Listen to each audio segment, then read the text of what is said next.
폐업된 대출 상환이라 식당이 유령 영업을 한다.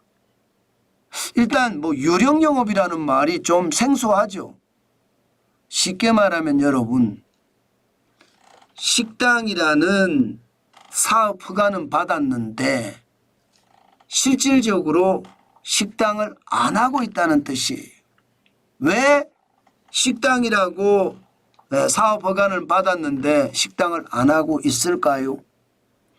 기본적으로 사업자 대출을 갚지 못해서입니다. 사업자 대출을 갚지 못해서. 뭐 많은 금액일 수도 있고 적은 금액일 수도 있는데요. 사업자 대출을 받잖아요. 그러면 폐업을 하면 다 상환을 해야 돼요. 근데 상환할 힘도 여력도 없습니다. 그러니까 그냥 유령 영업을 계속해 가는 겁니다. 예를 들어 말입니다. 대전 유성구에 있는 파스타 식당을 운영하는 사장님 3천만 원 대출을 받았습니다. 폐업을 하면 3천만 원 대출 상환을 바로 해야 됩니다. 그런데 폐업을 안 하고 그냥 식당이라는 사업자는 그냥 그대로 살려놓는다면 매장이 필요 없는 통신 판매업으로 전환을 하고요. 3천만 원 대출 만기 연장이 가능하거든요. 그래서 식당으로 사업 허가를 냈지만 통신 판매업으로 사업 전환을 해서 식당은 유령 영업을 한다는 뜻이에요. 3천만 원 대출 상환을 할 수가 없기 때문에. 지금 이렇게 말입니다. 폐업을 사실상 해놓고 폐업 신고를 안 한 데가 굉장히 많습니다. 저만 하더라도 저도 안 했거든요. 저도 식당을 하다가 폐업을 사실상은 식당을 안 하고 있는데도 저는 이제 통신 판매업으로 전환을 했거든요. 그래서 그냥 대출 그냥 안고 있는 거죠. 그만큼 말입니다. 지금 자영업자들 현재 상황이 참 어렵다. 저는 그런 말 저는 진짜 최악이라고 생각합니다. 그만큼 어렵다는 이야기죠. 그런데 여러분 문제는 이게 부채가 점점 자영업자들은 늘어난다는 사실입니다. 2024년 1분기를 보면 1,055조 9천억 원이잖아요. 이게 3천만 원, 4천만 원 뭐 많이 빌린 데는 사업자 대출이 1억씩 2억씩 있는 사람들도 있을 거 아니에요.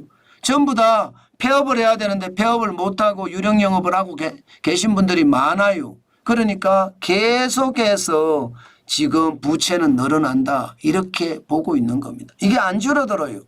2023년에 1,053조 2천억 원이었잖아요.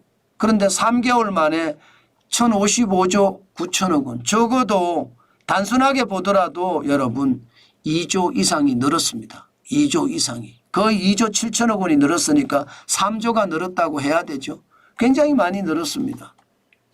그러니까 식당을 하더라도 지금 사실상 뭐 폐업을 한 사람들이 많고 또 사실상 유령 영업을 하는 곳이 많다. 이렇게 이야기할 수 있는 거죠.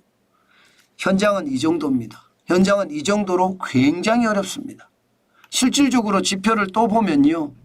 규모가 좀 있고 잘 되던 식당들 아니면 자영업자들 소기업들 지금 굉장히 어렵다는 거예요.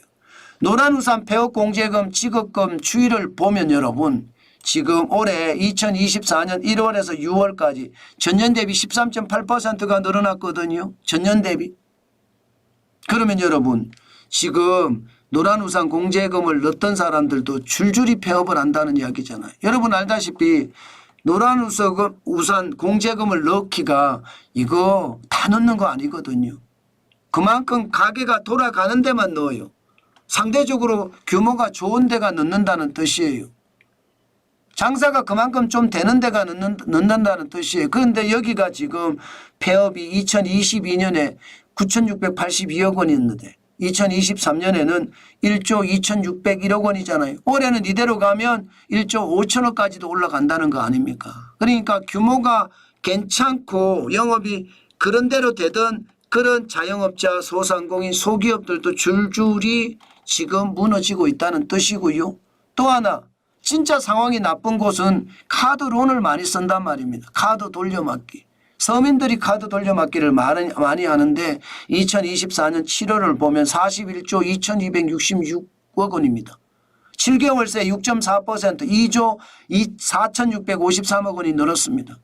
카드로는요 아무래도 규모가 좀 작을 수도 있고요. 또 이게 영업이 제대로 좀 안 되는 경우도 있습니다. 또 여기에 취약계층도 많이 있고요. 그런데 이게 늘어나는 걸 보면 지금 규모가 좀 되고 상황이 좋은 자영업자나 소상공인 소기업들도 망하고요. 또한 상황이 좀 나쁜 그런 자영업자 소상공인 소기업들도 함께 망하고 있다는 뜻 충분히 해석이 되죠. 그만큼 말입니다. 참 현장 경제가 어렵다 이런 말이 저는 틀리지 않는다고 생각을 합니다. 그렇지만 여러분 약간의 희망적인 요소도 요즘은 있습니다. 약간의 희망적인 요소. 무슨 얘기냐고요? 여러분 이거 한번 보세요. 카드 대환 대출이 줄어들고 있습니다. 지금 2024년 5월에 보시면 1조 9,106억 원이었거든요. 6월에는 1조 7,869억 원이에요. 카드 대환 대출이라는 게 결국은 카드 론을 못 막아서 다시 대출을 해주는 게 대환 대출이거든요. 이게 여러분 이자가 굉장히 비쌉니다. 물론 이자가 비싸서 줄어든다고도 이야기하지만 이게 2023년 12월에 1조 6,273억 원이었어요. 그러다가 5월에 1조 9,106억 원까지 늘다가 6월에는 1조 7,869억 좀 줄어듭니다.